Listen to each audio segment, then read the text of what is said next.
Hello friends, welcome back to my channel. कैसे हो आप सब लोग? आई होप आप सब मस्त होंगे। तो चाय पी लो, आ जाओ, क्योंकि सर्दी बहुत हो रही है। और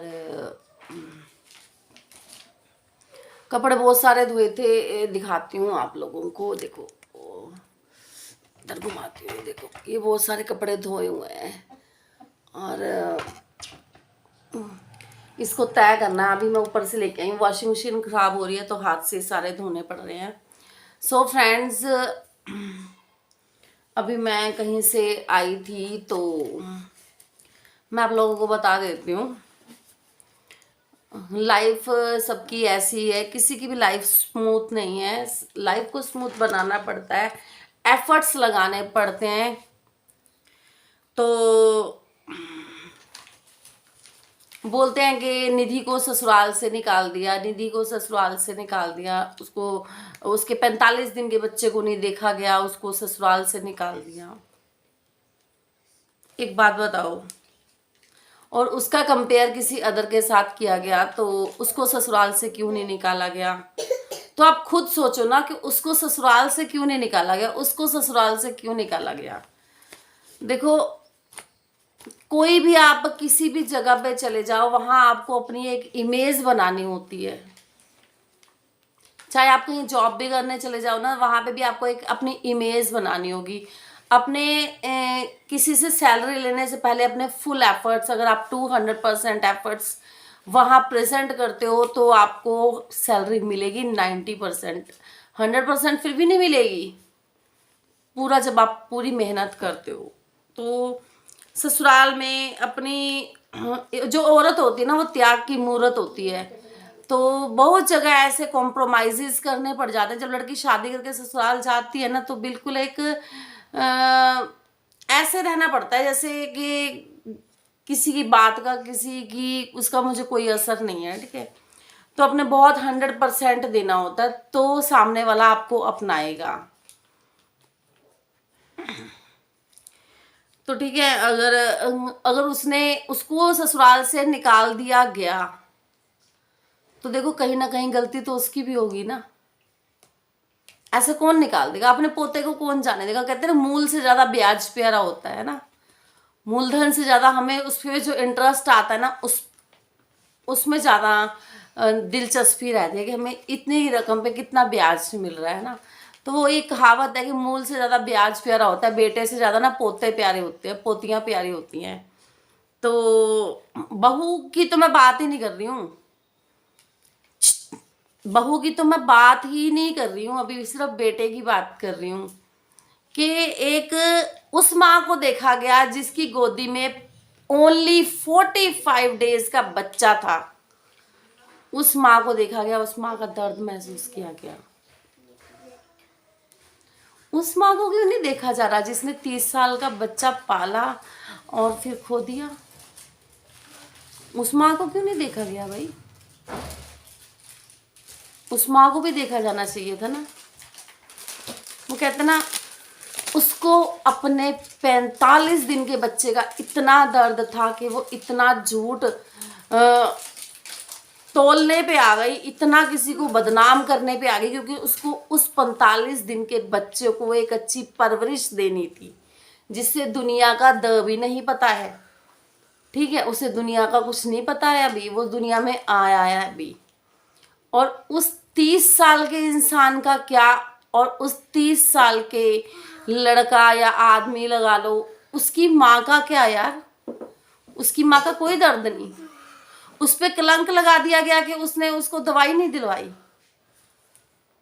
एक माँ होकर के तुम इतनी इजीली कैसे किसी को बोल सकते हो कि उसने अपने बच्चे का इलाज नहीं करवाया इसलिए वो चला गया दुनिया से?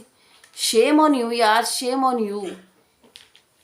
आप एक माँ होकर के एक माँ बाप को कलंकित कर रहे हो कि उनका बच्चा बीमार था और उन्होंने इलाज। मैंने उन लोगों को देखा है जो झुंगी वाले होते हैं ना, जिनके पास छत पे छत नहीं होती, खाने के लिए रोटी नहीं होती, बट जब उसके बच्चे को फीवर होता है ना, तो वो महंगे से महंगे हॉस्पिटल में लेके दौड़ते हैं कि नहीं हमारा बच्चा ठीक हो जाए। तो जो एक वेल सेटल्ड फैमिली थी, है जो एक वेल सेटल्ड फैमिली है, जिन्होंने अपना बच्चा खोया है, तो उसको कलंकित कर दिया गया कि उसने इलाज नहीं करवाया। क्यों भाई? सिर्फ इसलिए कि वो मीडिया पे आके, सोशल प्लेटफॉर्म पे आके बात बताते नहीं है किसी को अपना दर्द। उन्होंने सोचा कि अपना जहां बेटा चला गया वहां सब कुछ गया, छोड़ो यार।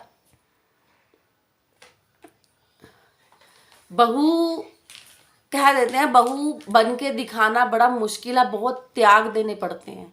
और जो इन इच्छाओं को, इन सपनों को, इनको वो करता है ना, तो वही असली रिस्पेक्ट पा सकता है।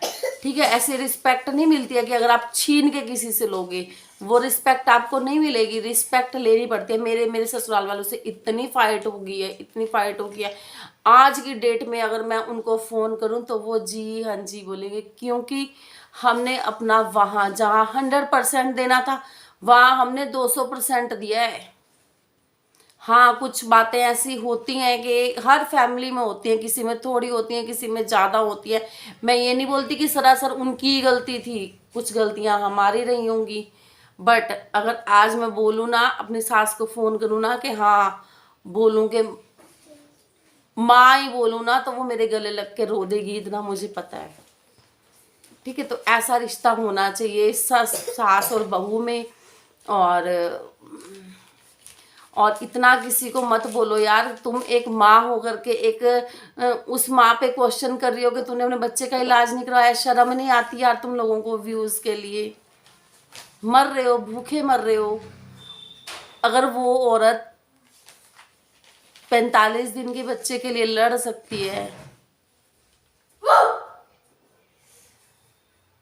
45 दिन के बच्चे के लिए लड़ सकती है, तो उस माँ को भी तो देखो, उस माँ का दिल भी तो देखो, जिसने 30 साल का लड़का पढ़ाया लिखाया, कोर्स करवाया, और उसकी मर्जी, अपनी मर्जी के खिलाफ अपने बच्चे की मर्जी से उसकी शादी करवाई।